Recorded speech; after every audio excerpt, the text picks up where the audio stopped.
Avec tout de suite en cette édition, d'abord la météo et une journée très humide, nuageuse. Pour ce vendredi, les nuages, les pluies vont dominer facilement cette journée. Les températures remontent toutefois un petit peu, 10-11 degrés pour les maximales tout à l'heure. On en reparle avec la météo complète après le journal. Une première image d'abord à la une, la cérémonie d'hommage hier à Ludovic Boumbas, ce Lillois mort le 13 novembre à Paris, à la terrasse de la Belle Équipe.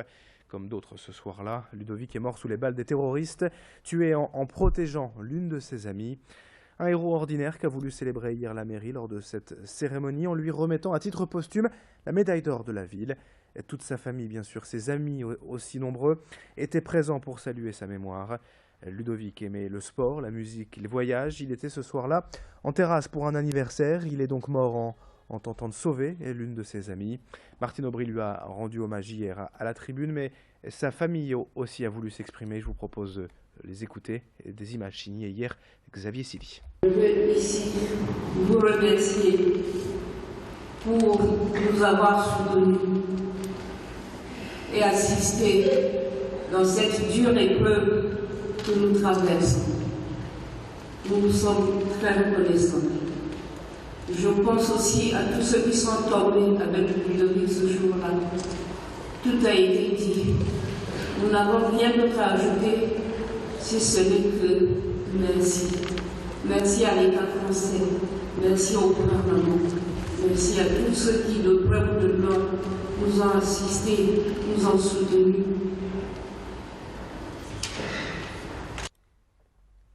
Allez, l'actualité du jour marquée également par la politique et le dernier jour de campagne avant le second tour des régionales dimanche. Pour conclure aujourd'hui, on vous propose le portrait des deux candidats, Xavier Bertrand et Marine Le Pen, vont s'affronter dimanche pour la présidence du Conseil régional. Et si les tout derniers sondages donnent un léger avantage au leader des Républicains, le scrutin s'annonce tout de même très serré. Le vote des abstentionnistes notamment sera déterminant. Idil Gunaï vous présente donc ces deux candidats. 1 minute 30 pour mieux les connaître. Xavier Bertrand sur Grand Lille TV. Avec près de 25% des voix obtenues au premier tour, Xavier Bertrand est arrivé deuxième de ces élections régionales en Nord-Pas-de-Calais-Picardie, loin derrière le Front National. Xavier Bertrand, 50 ans, né à Châlons-en-Champagne dans la Marne, actuel maire de Saint-Quentin dans l'Aisne, candidat, les Républicains. Xavier Bertrand est un gaulliste, c'est très tôt qu'il s'engage en politique. Il a tout juste 16 ans quand il devient militant du RPR et c'est aussi très tôt qu'il essuie un premier échec aux élections municipales à Saint-Quentin en 1989. Des débuts en politique difficiles pour cet agent d'assurance, mais 15 ans plus tard, tout va s'accélérer. En 2004, il est secrétaire d'État chargé de l'assurance maladie, puis ministre de la Santé. En 2007, il devient ministre du Travail dans le gouvernement Fillon. Il sera en charge de réformes sociales importantes, l'instauration du service minimum et la réforme des régimes spéciaux de retraite. Une solide expérience politique et un ancrage local, ce sont les arguments du candidat républicain pour présider la région, lui qui a basé sa campagne sur le thème du travail. Alors que sa rivale décrit avant tout un candidat du système, soucieux de récupérer les voix de la gauche pour l'emporter ce dimanche. Et n'oubliez pas notre grand direct dimanche soir 19h30 avec toutes nos équipes mobilisées.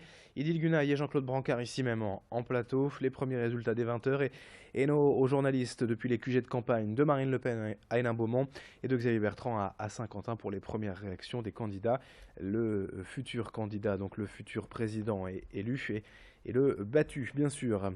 En marge également de cette élection régionale, le parti Europe Écologie Les Verts se trouve aujourd'hui en difficulté. Et dans la région, après leur score décevant du premier tour, à peine 4,83% des voix, les écologistes nordistes ne pourront pas être remboursés de leurs frais de campagne. Pour cela, il faut faire au moins un 5%. Et les Verts en appellent donc aux dons pour rétablir leur compte. Le parti a dépensé environ 400 000 € pour ses documents de campagne. Et déjà 32 000 € ont été reçus de la part des militants. Mais en tout, c'est quasiment 200 000 € qu'il faut trouver rapidement pour rétablir l'équilibre.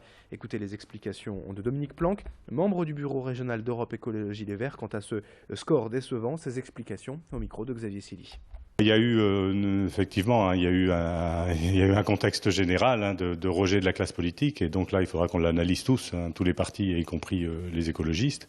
Après, il y a eu un contexte avec les attentats de Paris qui fait qu'on n'a plus parlé du tout des régions, et que nous avions fondé toute notre campagne sur les compétences de la région, des régions Nord-Pas-de-Calais, Picardie, et que là on est devenu complètement inaudible. Donc c'est effectivement un score décevant par rapport à ce qu'on pouvait espérer. Donc au-delà de l'analyse politique, ça crée une situation matérielle un peu difficile, puisque la prise en charge des frais de campagne est faite à partir de 5%. Et puis on termine avec du sport et du football. Les 32e de finale de la Coupe de France, l'affiche de rêve entre Ouascal et le Paris Saint-Germain aura donc bien lieu au Stadium Lille Métropole le dimanche 3 janvier à 14h15, désormais officiel.